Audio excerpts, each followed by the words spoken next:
بسم اللہ الرحمن الرحیم۔ ایک ملک کا بادشاہ بہت رحم دل تھا اور نیک تھا۔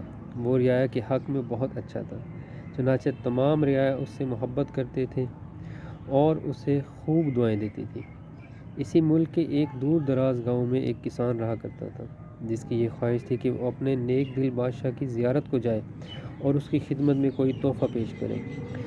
اس نے اپنی بیوی سے کہا، میں بادشاہ سے ملنا چاہتا ہوں اور میری خواہش ہے کہ میں اسے کوئی تحفہ بھی دوں۔ تم مجھے مشورہ دو کہ میں بادشاہ کے حضور کیا تحفہ لے کر جاؤں۔ بیوی نے کچھ دیر سوچا اور کہا، بادشاہ کے پاس تو ہر چیز ہوگی، ہم اسے کیا تحفہ دے سکتے ہیں؟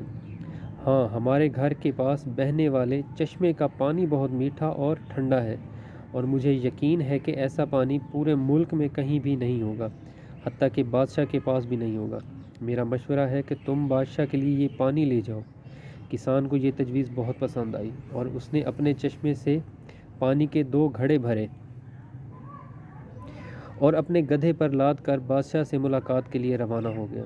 کئی ہفتوں کے سفر کے بعد کسان بادشاہ کے محل تک پہنچ گیا اور اس سے ملاقات کی اجازت چاہی۔ اجازت ملنے پر بادشاہ کو تحفہ پیش کیا اور اسے بتایا کہ یہ میرے گاؤں کے چشمے کا پانی ہے اور ایسا میٹھا اور ٹھنڈا پانی آپ کو پورے ملک میں کہیں نہیں ملے گا۔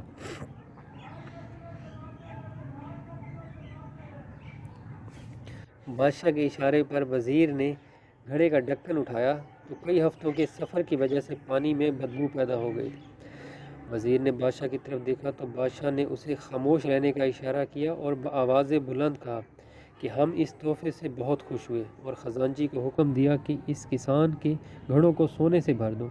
کسان بہت خوش ہوا۔ بادشاہ نے وزیر کو بلا کر چپکے سے کہا کہ پانی کو گرا دینا اور واپسی پر اس کسان کو اس رستے سے گزارنا جہاں ہمارے چشمے ہیں، تاکہ اسے علم ہو کہ ہمارے پاس پانی کے کتنے چشمے ہیں اور ان کا پانی کتنا ٹھنڈا اور فرحت بخش ہے۔ چنانچہ جب کسان کو انعامات دینے کے بعد ان چشموں کے پاس سے گزارا گیا تو وہ سمجھ گیا کہ اس کا تحفہ کتنا حقیر تھا، لیکن بادشاہ نے اس کے حقیر تحفے کو بھی قبول کر کے اسے انعام سے نوازا۔ چنانچہ اس کے دل میں بادشاہ کے لیے محبت اور عقیدت بڑھ گئی۔ ہماری عبادات کا بھی یہی حال ہے۔ ہم جو ٹوٹی پھوٹی عبادت کرتے ہیں تو ہم اسے بہت اچھی سمجھتے ہیں اور اپنے مالک کے حضور پیش کرتے ہیں۔ ان عبادات کی حقیقت معلوم ہونے کے باوجود وہ مالک نہ صرف ہماری ان عبادتوں کو قبول کرتا ہے بلکہ انعام کے طور پر بیش بہا نعمتوں سے بھی نوازتا ہے، حالانکہ اسے ہماری عبادتوں کی ضرورت نہیں ہے۔ خالق کائنات کی عبادت کے لیے اس کے لاکھوں کروڑوں فرشتے ہی کافی ہیں۔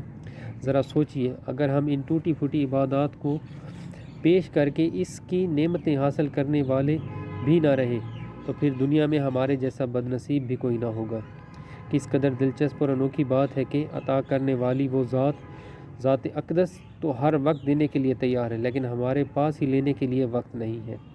کاش کہ ہمیں اس بات کی سمجھ آ جائے، ورنہ جب مرنے کے بعد سمجھ آئے گی تو بہت دیر ہو چکی ہوگی۔ ہمیں ابھی سوچنا ہوگا۔